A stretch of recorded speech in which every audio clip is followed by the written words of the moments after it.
I guess you're waiting for our engineer, huh? Well, he told me he didn't say go. Oh.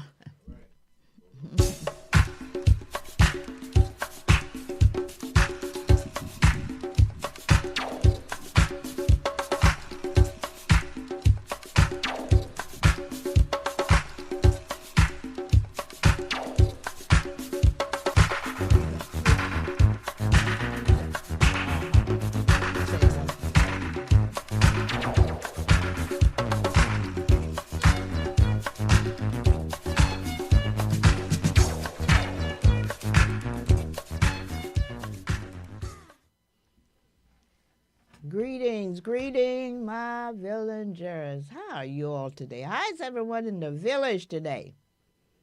Bad news, bad news. I tell you, out here in the Heatherland, there's bad news. And you all know here on this podcast, I'm going to bring it to you straight and to no chaser. I bring it to you like we see it. And I do that purposely, because we're going to bring you some good news very soon. When you bring you the good news, you know it ain't no jive. We bring you what we have. And what we have right now is bad news. And, I'm talking about that voting coming up, right? Yes. I'm sure all of you have heard about what's been happening and what's is being planned against our better judgment. And when I say our better judgment, I mean those folks who are not in charge. I keep convincing you that this upcoming election is probably one of the more important, if I can use that word, historically important election that we will probably ever have, and that because there's never really been a democracy. Let's be real. Right. But to the extent there's been a sham that was called a democracy, but you can't even call that now, because there's a whole lot of stuff being played as we speak.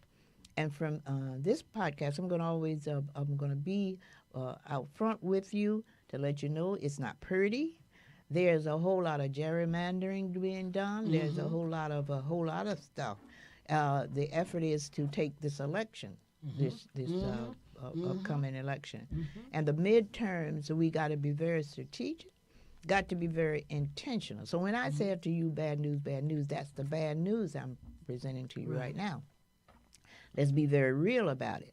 But we know that there's a better day coming, because we have always been able to overcome the situation that we have been presented with, So that will be the good news, and when that good news come about, I will bring it to you, and then it's real. But to the extent that I'm going to stress upon you, and I do that purposely, intentionally, so we can put our game face on and go out and do what we know we need to do. I bring it to you like our great brother Joe Madison. He's the ancestor now, but he's always said, bring it where the goats can get it. And that's how we have to bring it to you. The bad news is that white folks in high places are acting up again. They're acting up. They are playing with our ancestors' fight for the vote. This midterm is upon us. And they are doing everything to undermine us. Gerrymandering and redlining and redistricting, all in an attempt to steal this election. And since they got away with it the last steal, I guess they're saying, why not? Right. But don't worry, as we always do, we will survive and thrive. But now we can't sit back. It's going to be required. It's going to require everybody. Yes, all hands on board. All hands on board to get to the polls. Take your mama, take your daddy, take your children, and take the kid, anything that can vote. Is that important this time? We have to get involved with the process. Many of us are not going out into the street these days, and I'm not suggesting we do so. But if you got going out in the street, then you got to go to the polls, and you got to be encountered in the politics of things. They say all politics are local. Well, get with your local politicians. Demand the service. Call your elected officials. because through that they can get through to some people that you can't. And we just have to be assertive. We have to be confrontational, if we will. We're not going out in the street. Now, again, I'm not suggesting that either, but I do know there's another way of doing things. Call you the Democrats, call the Republicans, even if you got the MAGA group there, call them. Get in their ear. Just demand being Yes. heard. Get involved with, yourself. Get them Yes. with your school board, a Yes. councilman. Speaking of council, I'm so impressed to see a young lady in my neck of the woods running for city council. We ask young people to get involved, and she's involved. Just recently got her doctorate degree, teaches at the charter school here, and now running for council, city council. I don't think she's in my council district, but I am impressed. Her name is Jasmine Griffin. Check her out. And our young people across the board, let's get busy, do things, to the polls, be poll watchers or whatever, and particularly get involved with school board election or wherever you can get, Right. Get there, because that's what it's going to take. Let me thank my team right now, Sheila Bird, producer, and me thank Juanita McCurr, advisor, and Tony. He sends in these clippings that we learn so much from. And, of course, the promo you, crew, Chastity and Alwa, or Halim, I'm sorry. And, of course, Norm, our engineer. Storm and Norm. Yeah, thank you so much. And you all know I just put this new segment on called Book Review. Well, my reviewer is none other than the eminent Reverend Clyde Dunning, an author in his own right.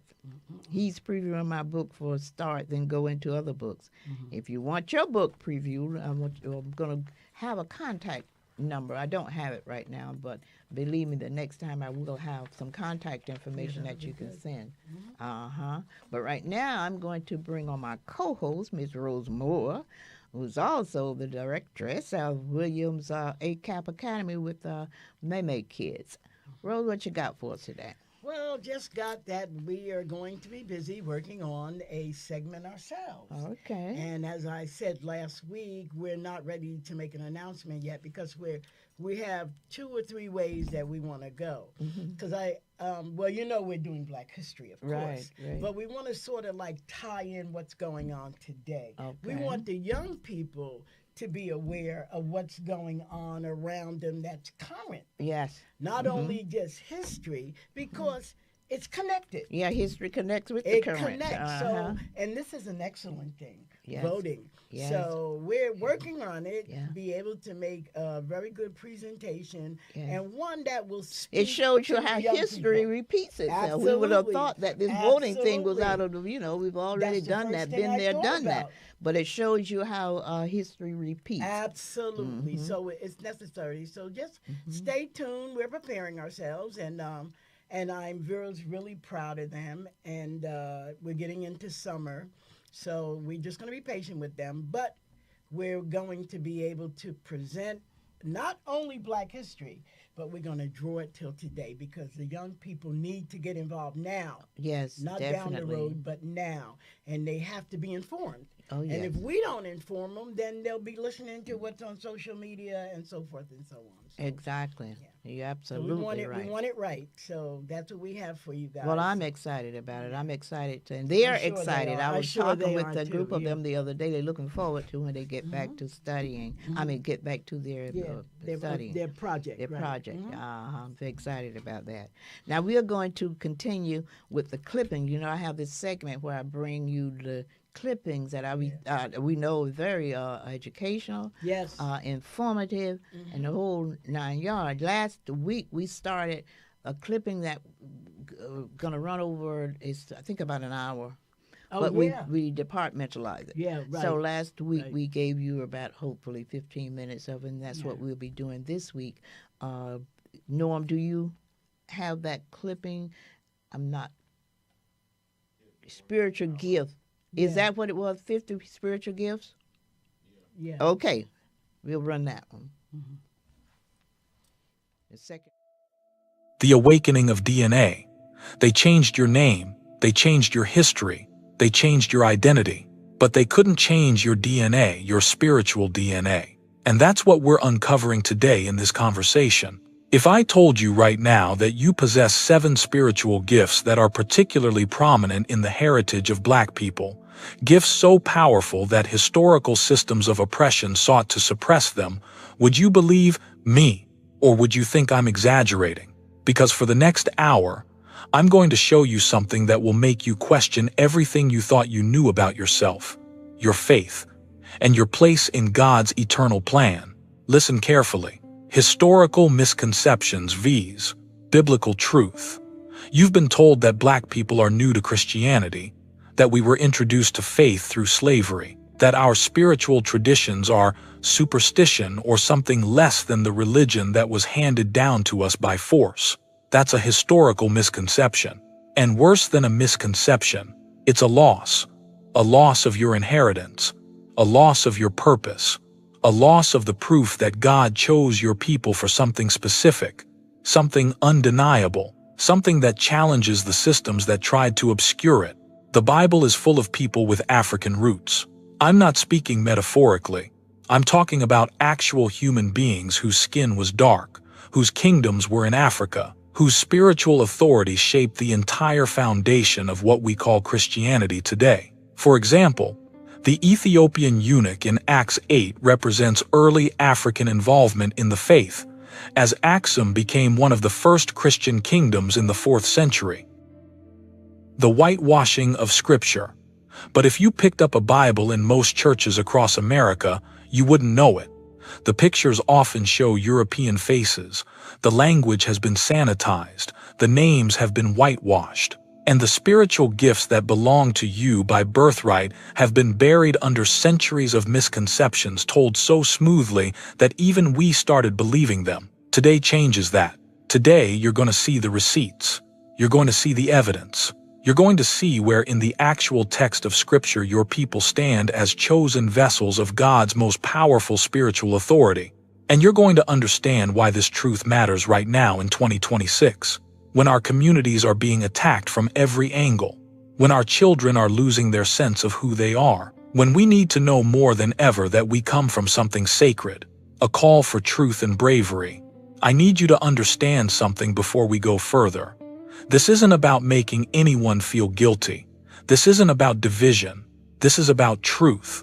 And truth, real truth, belongs to everyone, to non-Black viewers.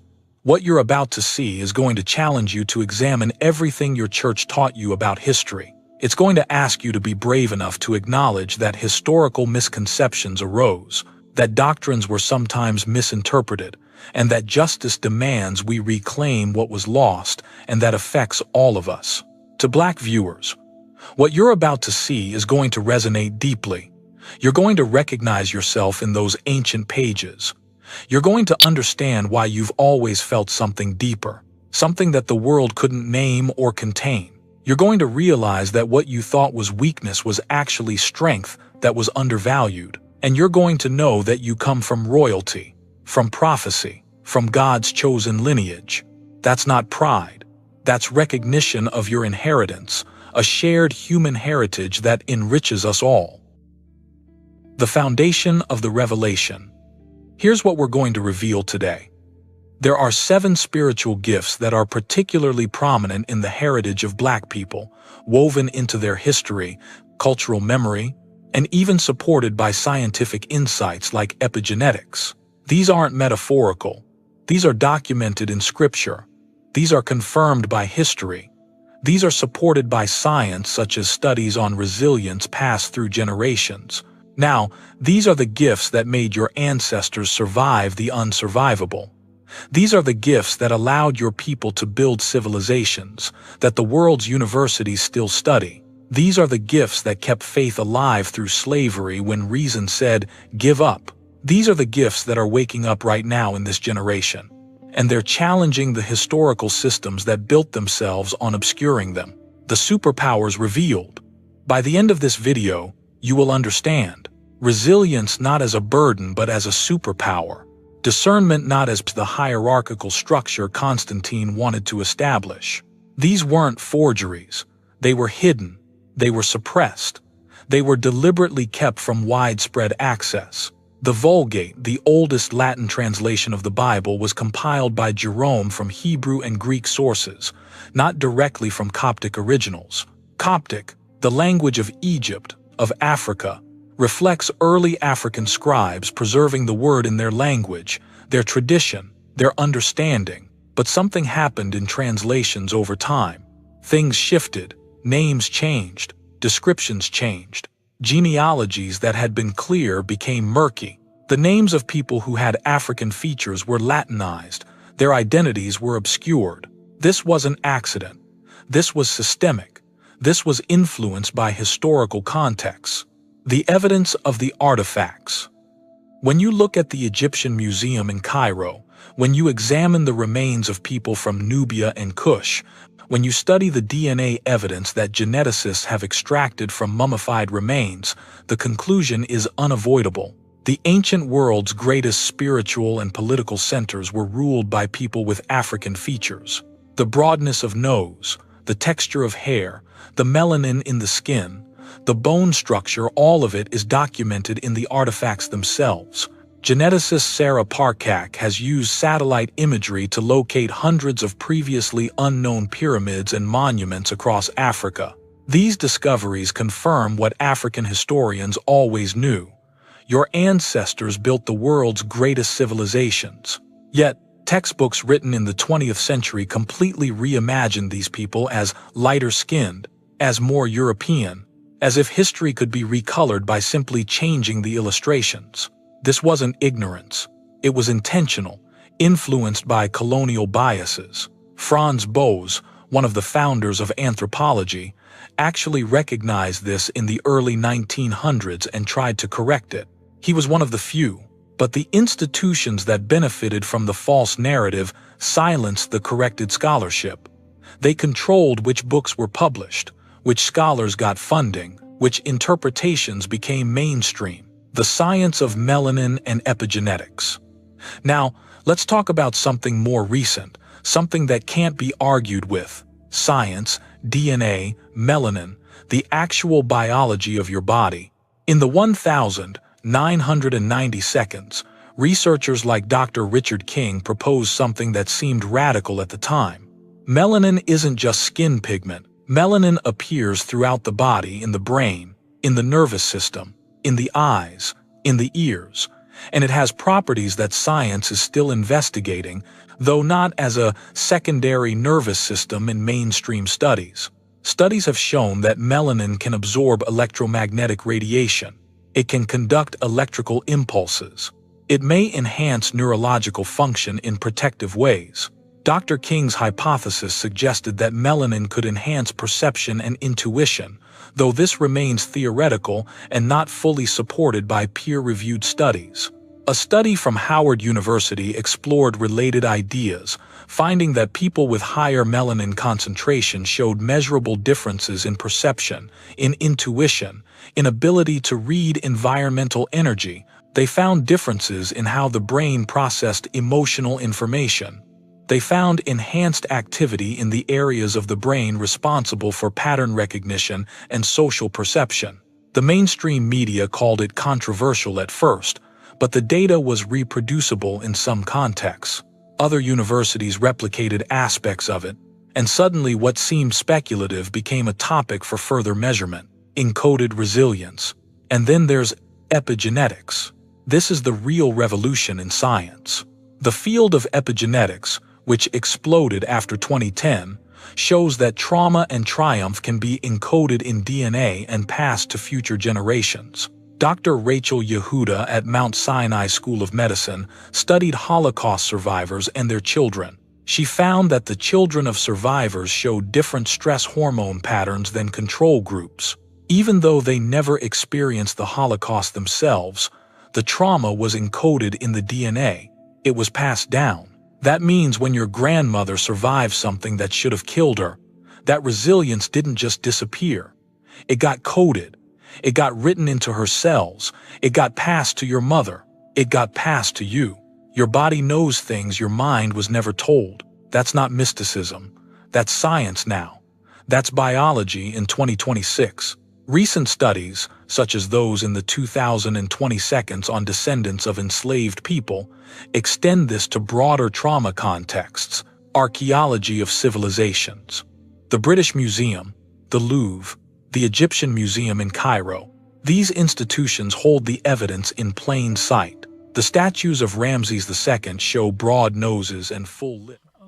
Okay. Okay, and Interesting. very interesting. We So have enlightening. enlightening Yes, and indeed. educational, and it's Yes. a must because we Yes. got to, I like to quote the scripture that says, "My people will perish for lack of knowledge," and what we're trying to do here to make sure we get the knowledge, the true knowledge, to where we came from, who we are. The least we will be, confused about where we need to go. You know, there's places that we got to go, and we can't just go willy nilly. We have to be as intentional as you would be for any other major catastrophe, and that's what has really happened to us—a catastrophe, nothing less. Right. When we were brought over here 400 some years ago, we have to always ask the question, then what happened within that period of time that changed us so drastically from who we know historically we were? That's why I bring you this information, to not come from my mouth, so you can know, you can hear the history of who we really were and how we come about the position we're in now. Because sometimes we ask the question without trying to give the answer. Well, we can't. We don't know the answer always. And that's why I named ourselves Unapologetic Amateur, looking for experts in Africanism. Yes. That's very intentional, and I'm determined that we're going to have to know. We cannot give the answers to something as serious as what we went through. Right. No, we cannot expect that no more than we can expect you to ask me about a heart condition you have, and and expect me to help you. If I can't direct you to a cardiologist, Right. or someone in that vein, then don't try to think that I can ask you about serious things, a heart attack. Or even answer questions. Yeah, We can't. you know what I'm saying? So we got to understand that very clearly. Now, Norm, if I could bring our villagers up this moment, I want to give them praise and thank them for tuning in with us. Let me see who's on the scene today. Let me see. Robert Gavistock is on deck. Rashida Johnson, Askia Muhammad, Sheila Bird. Okay, we are just so thankful that you guys keep us in your prayers and keep us in your thought. Yes. Because yes. we work hard to try to and bring get the word out. and get the word And out. get the word out, because Yes. we're in some tenacious times. Yes. We have to be tenacious as they are. Yes, exactly. That is also so important. We're going to bring another clipping. I'm not sure what happened to the, I have another segment. I initiated another segment for this podcast for book review. Yeah. And our brother who's going to be coming on with the book that he's going to be reviewing and previewing, Reverend Dunnings. When he comes on, we'll recognize him. But in the meantime, we are going to just continue with the conversation around the very urgent and necessary things that are happening with us right now, and that's voting. I'm going to ask you a couple of questions. Okay, about come your on. Books. I'm ready. Until he gets here. All righty, I'll be ready for it. Now, what book are you going to ask me about? The book that touches my heart the most, they're all good, they're all informative, but that Ode to the Black Man, why shouldn't he cry? That one is so important because it speaks to something that has been suppressed, Right, as a norm, right. for men, and what we've been through. And so I just think that it speaks to our situation. So and it informs that we feel it. Yes, yes. It's for all of us, Yes, not just yes. the black man. That's why I'm always so. When a person asks me the question about that book, Ode to the Black Man, it really bears notice that I'm always consciously thinking of promoting our black men in ways that they have Absolutely. not been promoted. Absolutely. But They bringing are the me, true kings. yeah, the true king, which brings me to my documentary. Well, not my documentary. I got a documentary coming out, but I have another book too. That it's a memoir to my son, the one who Yeah, I know you mentioned that, yeah. unlived one who is an ancestor now, passed away 4 years ago, young man. But it's about him. The documentary is dedicated to my son, but all black men as as the extension, all black men. Because we are Because one. yeah, because we have to know that the situation that our black men been put in from slavery on, and I hate to even use that word, ma'afa. Ma'afa is a term that will describe us because we were done differently than anyone else who have been enslaved. And if you don't define something to the extent that you other folks can know it's not the same as, then you're not doing the service. Right. So when I say ma'afa, that's a Kiswahili meaning the worst of the worst. And I'm not the only one that said that. Just recently, the Canadian president presented to the United Nations a resolution, and they agreed that what we went through is the worst atrocity in the history of mankind, anywhere. Right. I don't care where. Right. So you can't even define it as slavery anymore, because when you say that, sometimes people will say, well, other folks have been enslaved, or they'll say, you enslaved yourself. Well, obviously, if we enslaved ourselves and it did not come out to the same thing that's what happened to us over those 200 years, then we need to redefine. Right. So the documentary, and I'm kind of off of the key of what you say, I'm going to get back to what you're asking me, but the documentary I'm doing is suggesting that we create another lexicon for ourselves, not to eliminate the one already here, but just to complement the lexicon in terms of words that we are using from our lived experience. Absolutely. So we know words that mean one thing to one person may not mean the same thing to us, because we have gone through something so seriously different than anything else that has ever happened to any human being on the planet or in any other place. Right. So we got to recognize that and believe that. Getting back to our men, that's where we have been put in position to look at particularly our boy children, our men, as other men, but they are so different. I learned, even since writing this book, going back into history, going back into how our men went through their rites of passage and things like that to create the kind of men that we did develop into kings and people like that. And so what happened when we came, they stole us and brought us over here and human trafficked us and all other kind of crazy stuff. It took away those things that we were used to having done with our people. Right. So to the extent that our men are different, our men will walk and chew in a different fashion, and they don't understand it.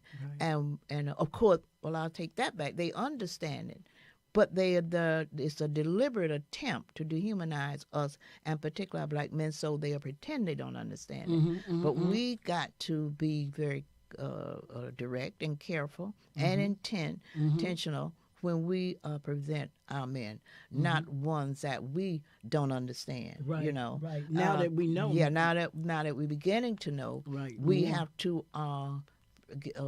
present them in a light that we know that they are deserving of. That's right. One of the things that always excite me about not this book, the other one, where the sister talked about apologize to our menfolk. And I like to read this because it's always encouraging to hear how we have perceived each other and how we have without realizing or understanding that there was a system put in place specifically to paint our folks all of us, men, women, children, whatever, in a different light, but particularly our men. They have been more than any been or attempted dehumanization, but the good thing, they can never dehumanize us. How quickly with God's That's children. right. Now let me just read this, and it's always exciting. I'm always exciting when someone talk about our men folk and how we have perceived them through a deliberate attempt to dehumanize. It's the apology in my book. Why Shouldn't I Cry? All you should get that book, because this reading alone is enough. It says, they beat me, and I called you to save me, but you couldn't. So I secretly resented you. They took our babies and sold them. I begged you to save us, but you couldn't. So I secretly blamed you. They raped me, and I cried out for you to protect me, but you couldn't. So I stopped trusting you. Then you were supposed to be my man, my provider, my protector. But when I needed you, you couldn't be there, so I hated you. How could I let you tell me what to do when Massa could protect me more than you? How could I submit to you when you are forced to commit to Massa? So, to protect myself, I submitted to the one who could protect our children and me. I stopped trusting you. I stopped loving you. I stopped honoring you. I stopped valuing you, and in turn, I became valueless to you. I didn't see the frustration in your eyes when our children were sold. I didn't hear your silent cries when I was beaten. I didn't see your anger when I was being ravished. I didn't understand that you held your emotions to be strong for me. I thought you didn't care, but you wanted to be there. You wanted to protect me, but Massa made it so you couldn't. So I would trust him more than you. I didn't see the hidden hands shaping our destiny. Yes. All I saw was my pain and the feeling that you neglected me. For all the times I blamed you, I'm sorry. For the times I let you down. For all the times I've broken your spirit with my words and my actions. For the times I openly rejected you and tried to control you because I thought less of you. I'm sorry. Massa had a plan that he said would work for 400 years. 400 years is over now. My eyes are wide open. I see the king in you. Please forgive my wrongs and see your queen in me. Now, doesn't that say it all? It is just obvious how we've been had. As Malcolm X would say, bamboozled. So we've got to get out of and away from the Eurocentric indoctrination to bring our people back to who they were. Right. That is so important. They got to know who they are, because we are special people, and they knew. They knew it. It was a deliberate attempt to do Absolutely. disservice Absolutely. all They of that. knew who. They knew how powerful we were. Yes. They knew how different we were. Right. And the thing that I just wanted to say something that you said, of all that we've been through, they haven't stopped. They've just been call themselves being more subtle with it. But But the now subtlety they're of getting, since they have the knucklehead in the White House, the arrogance of him and his vulgarity and debauchery. He, like most arrogant people, they feel that they can do what they want to do. Okay. He got you turned up. So, Right. Okay. So like you said, not only do we have to continue to support and inform our men, Right. so that they can pass it down to our children, and that's so important, like with the children's segment. Right.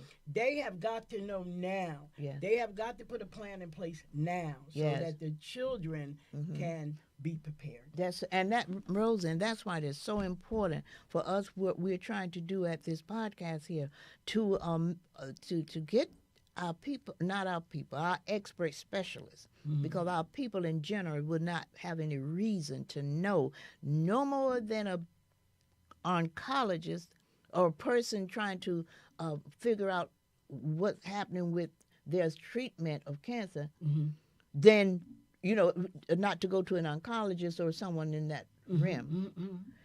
We have no more reason to believe that just the average one of us will know the significance of what it is to to identify what we went Right, through. right, You know, before you can cure something, you have to name it. right. We have not named that 200 years what the United Nations say was the worst atrocity Yes, of anything in the yes, world. yes. We just assume that any one of us can define it, diagnose it, and cure it. I know better than that. We need special people that were going to come in and define, first of all, define what it was. Right, right. And then research and try to develop a treatment Right. around An effective plan and exactly, treatment, right? around what we have. Because we have to do this now. Yeah, We yeah, have to do it yeah, now. and for have to our make it children. make all of us understand that there's Right. something deeper than Right. just pointing fingers and say we should know this and we should. Right, No, it's right, not that right. simple. No, it's not that simple. I look like I have my guest. Well, not my guest. That second part of the segment. show segment, which said the book review Yeah. segment. Do we have him on, Norm? Welcome, welcome. Is Reverend Clyde Dunnings on? If you're on, Yes, show. hey, good All afternoon, right, well, villager. show yourself. How Okay, how are you? Good to see you. All right. All right. Likewise, Yeah, well, good to see you. Good to have you on. We were sort of well, waiting and praying and hoping that that our man would show. Well, here you are. So what do What we say have? ye? What say well, ye? you know, I've been, well, you know, I've been signed on since like 5 minutes or four, but I realized that you guys were on live on Facebook, and I'm like, why am I not connected? But I had to make a call. It was successful. They got me signed on. Here I am, Okay, all and right. you know, Well, that's I'm just technology excited to for be you. here on. Yes, and Okay, I'm excited excited to be here. also. You know, another episode of Unapologetic Amateurs Looking for Experts. It is my honor to be here today with such an iconic member of our community, Yes. and we hold you in the same esteem as Angela Mayo, Oh Rosa no, Wow. Parks, thank you. Sojourner Warner, Yes. I don't Sojourner know. Truth, I don't Shirley Yes. know. Chisholm, I see Madam that the C.J. table. Walker, you know, Oh, and my and word, my just word, my just word. being Well, here thank you. today, realizing that all of you shared wisdom with us that somehow made us better in this life, you know, and Yes. that's why it's important that we hold on to the legacy Yes. of our ancestors and the ones who taught and shed blood, sweat, and tears to pave the way for our democracy and for our rights. And this is why we must continue to stand up to preserve Absolutely. those people Okay. such as Martin Luther King and Malcolm X. But again, I don't want to do much talking. I'm here to Well, do you've done enough the with book those review. accolades. I mean, that can carry me for another 85 years. But in the meantime, in the Well, between time, what do you have for us today here? What are the questions? this is how legacies start, Okay. and this is how legacies start. Hmm. And most of we don't always appreciate, you know, at the time, but then Yes. when the impact shows up, then that's when we recognize. Yes. Yeah. And this book here proves it all because as I sat down with your book, it made me realize that this was like sort of somewhat of a sidebar with our emotions, Hmm. and as a man in America who have experienced hardships, Jim Crow, discrimination, and things of the such in this country, we harbor emotions that we don't even realize that we harbor. We were taught that a man is not supposed to cry. A man is not Right. Right. supposed to harbor emotions. We know about sadness. We know about the emotion of being glad. We know about the emotion of being mad. But how many of us actually know the emotions of the book Mm. where you outline other emotions that harbor who cultivate who we are and the image of who we portray ourselves in American society, along with the indoctrination that comes with America. So you ask a profound questions. How do we see ourselves? And so, in regard to emotion. So, it's a great book. And it makes me mad that such great books sit on shelves and that people aren't grabbing them like hotcakes, Mm. because this is independence. This is revolutionary thinking that uh, images who we are to bring us out of this stink that we are in, and bring us above. So I thank you for the wisdom that you shared in this book. Mhm. And before asking the questions, I advise everyone to go to Amazon. You just don't know what you're missing. And it's just like that apple pie where someone's suggesting, you're like, why did not I buy this apple pie a long time ago? You know, but look, I want to start off with just one question, talking about your book. You know, again, you talk about emotions that cultivate who we are and how we image our and portray ourselves in American society. You start out in your introduction that there are specific emotions, and you name them. You name one: hate, envy, and jealousy, and vengeance, right? Mhm. And often these are considered the root words to universal dilemmas, Mhm. that we are taught the golden rule to harbor these feelings inside. That if we have feelings of emotions such as hate, envy, and jealousy, that these emotions are somehow bad, considered bad. So we judge ourselves based on the feelings that we have sometimes. So talking about vengeance and hate and envy, um, how would you describe? Would you say that sometimes these emotions are justified? How we feel based on the things that we go through here in America? Well, you mentioned the word justified, and I guess I have to start by saying it wasn't so much of my determining if they were justified, it just was determining if they were real. Mhm. I started when I was much of what I write about comes from curiosity as a kid. From that point, I've always been curious, and I'm always sort of now as I've grown and realized my curiosity is not just alone. I always grab this quote from the very famous Albert Einstein that said, "I'm not so smart. I'm just curious." Mhm. Well, if he was just curious, I know I can Mhm. be just curious. So from the time I was a kid, getting back to the book, Emotions to Live With, it used to always be confusing to me Excuse because me. Definition. as a southern girl from the Mhm. country, Mhm.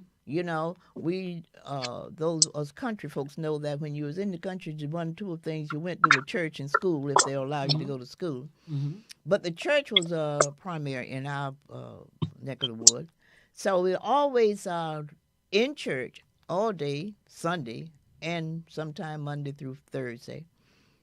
And I used to hear there was a pastor that we had, praise God for him, because he was always very concerned with the younger ones at church and wanted to make sure we was doing the right thing. And one of the right things was not to get involved in fighting, you know. And he was take us and kind of school us and say, well, you shouldn't hate and you shouldn't be jealous and you shouldn't do this or you shouldn't do that. And of course, we obviously at that time would listen. But it confused me when I got back under him in church at a sermon he was preaching, and he would say, God hates sin and God is a jealous God. And, you know, it would confuse me as a kid. Say, well, if we're not supposed to have those feelings, then why is he, quoting God? So And are I you talking had about that. Reverend Gaddy? Reverend Gaddy, Reverend we say Gaddy, Reverend Gaddy, who yeah. So I you had mentioned those. in your book? Yes, I had those feelings, so I always had the question in my mind from the time I was under him, his tutelage, to say, well, now, if that's the case, what explain to me, I know we're not better than God. Right. So that's where the book came about when I got to the point that I could try to assess, try to figure out where that coming from, Mhm. because it seemed to me it was not, being true to what I Right. knew the emotions to be. So anyway, Well, I got with a group right. of two or three, I think it was three other young ladies, So when you see us, we are writing from our perspective.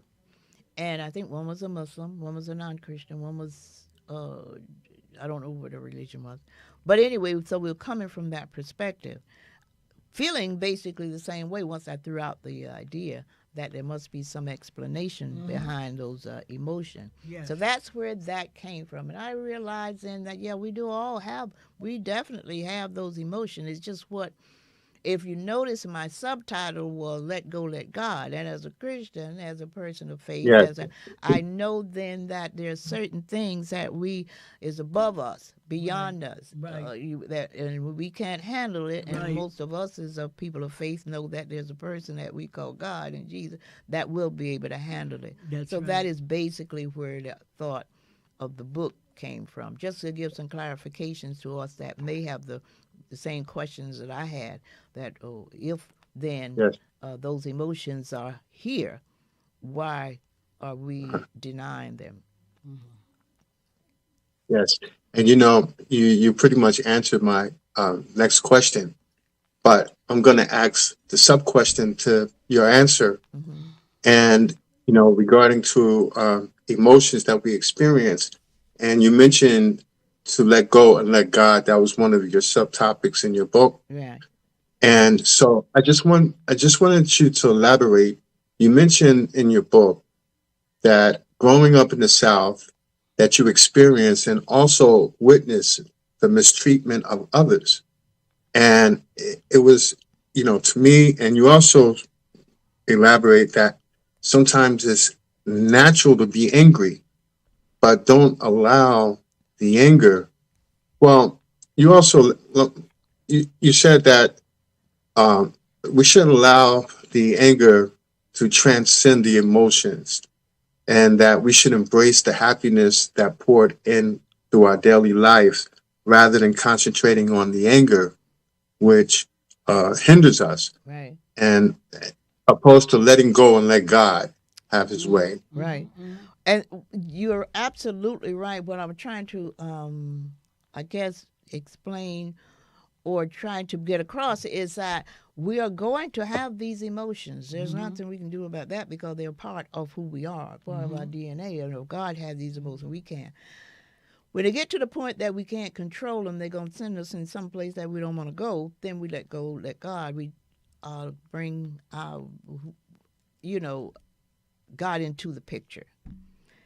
But by the Yes. same token, I've learned since that time, and it's coming out in my new documentary, that there are words associated with us that may not necessarily be definitive for someone else. And I said that to say this: hate in my lexicon certainly may not be the same as hate in the oppressor lexicon. Right. What I was feeling back in Yeah. the day was not hate. It was just a determination to get people who was oppressing me. The emotion I felt for the Yeah. oppressor Right. was not the emotion that the Yeah. Yeah. oppressor felt for me. Right. So in my Yeah. new revelation of what those words mean, I try to distinguish between what our lived experience means to us in terms of what the action of someone else is there.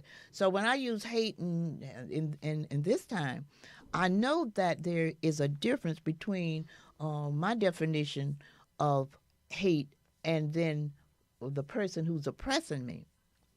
Their hate come from Yes. a position of control. Ours come Yes. from a position of just trying to defend. So That's right. there are definitions that we in our African American environment relay differently than would be in the normal. I say the normal in what we are used to in the Eurocentric Yeah. definition of it. Exactly. Mm-hmm. Yeah. Yes. And, because I believe it's found on page 68, Mm-hmm. you had mentioned that in turn, we can manage our emotions without labels of good or bad, positive or negative, and focus on our thoughts and resilient actions. You go on to say in your book we then can maintain control and release our emotions, eliminating the need for avoidance, disregard, and suppression. Because it seems that we come up in an age where people want to be verified. You know, Yes. they want to be approved by others Yeah. And um, that's just before they natural. I mean, move forward. that's so Yeah. understandable. Having us having no more information about our situation than we have. Right. It's easy Yeah. enough to Well, put validated is forward. the Yeah, word Right. exactly. for it. Yeah. Okay. It's Mhm. to be validated. Validated on who's Right. Whose criterion? right, exactly. And that's the Exactly. Yes. question. So Yes. now that we're learning a lot more about how to distinguish between, you know, this different set of people, Right. for lack of a better explanation. If I have my experience in this country over the 400 years have been so drastically different from anyone else's in the annals of history that we would have to come from that perspective, explaining everything, compared to another person's explanation. Our lived experience has to produce words for us that don't really apply for other folks, Mm. or the words that they use don't Yes. apply to us. Because So true. and those are the things that I write about in my upcoming documentary that I do want everybody to look forward to. I believe it's going to be eye opening, and it's going to be give us another way of looking at ourselves. And Mm-hmm. obviously, we do need to Well, have another way of looking at Mm-hmm. ourselves. Mm-hmm. well, I could say much for myself working on the project. You're absolutely right. It is definitely an earth moving documentary that people should definitely look forward to. And if time will allow me, I have just one more question regarding Oh, your book. sure. It's No, such an you have Mm-hmm. time. interesting Yeah. book. Mm-hmm. I'm sorry. Go ahead. No, you have No, time for go. one question. Mm-hmm. You have time for the question. Okay. Yes. Mm-hmm. Okay. Great. Because like it's such an interesting book, and I'm doing right just to limit it down to one question because there are many that people can dive into. There's a lot of meat, as someone might say, in the book that one could feast on. Okay. And so my last question here is found toward the end of the book. You mentioned that our emotions are windows to the soul. And if we remember, we are spiritual beings having a physical experience. We won't take the physical journey so seriously. Some say it's an illusion. And you close by saying, whatever our mind can conceive, believe, it can achieve. And for our young folk, can you somewhat elaborate based on the experiences that you've gone through and the light that you have seen moving forward? Well, definitely. One of the things, particularly as I said before, the memoir I'm doing as a tribute to my son specifically, but by extension to black boys in general. Mm. We come from a different space and a different place. What has happened with our young black boys, particularly over time, they have been made to succumb or believe in a system that does not identify who they really are. And what we Yes. got to do, what we is necessary for us to do, for the ones who know, and again, I go back to I depend on experts, especially. I don't expect on me to know what I should know, but to the extent that God has given me the grace to present myself through books and stuff, I will say that we, our young black men, have been so sidetracked, for lack of a better description, in terms of being indoctrinated, bamboozled, uh, uh, Yes. whatever, by this system that Hmm. we don't know who we are. They Mm-hmm. don't know who they Right. are. Right. Right.